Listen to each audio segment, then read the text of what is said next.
ఆంధ్రప్రదేశ్ కూటమి ప్రభుత్వంలో అత్యంత కీలక శాఖల మంత్రిగా ఉన్న నారా లోకేష్ తనలోని ఒక సరికొత్త ప్రజానాయకుడిని క్షేత్రస్థాయిలో ఆవిష్కరిస్తున్నారు.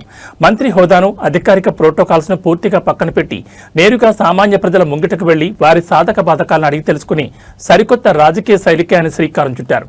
ఇందులో భాగంగానే తాజాగా మత్స్యకార సోదరుల వద్దకు వెళ్లిన మంత్రి లోకేష్ వారిలో ఒకరిగా కలిసిపోయి వారి కష్టాలను, జీవనోపాధి సమస్యలను అత్యంత ఆత్మీయంగా అడిగి తెలుసుకున్నారు.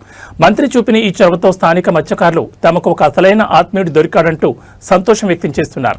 రాష్ట్ర వ్యాప్తంగా మత్స్యకార రంగం ఎదుర్కొంటున్న ఇబ్బందులు, మౌలిక వసతుల కొరతపై గ్రౌండ్ లెవెల్ రిపోర్ట్ తెలుసుకోవడానికి మంత్రి నారా లోకేష్ నేరుగా మత్స్యకారుల ఆవాస ప్రాంతాలను సందర్శించారు.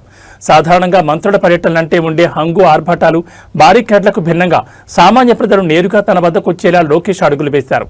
ఈ పర్యటనలో మత్స్యకారుల జీవన ప్రమాణాలు, జట్టీల నిర్మాణం, కోల్డ్ స్టోరేజ్ వసతులు మరియు వేట సాగించే సమయంలో ఎదురవుతున్న సాంకేతిక లోపాలపై లోకేష్ సుదీర్ఘంగా చర్చించారు.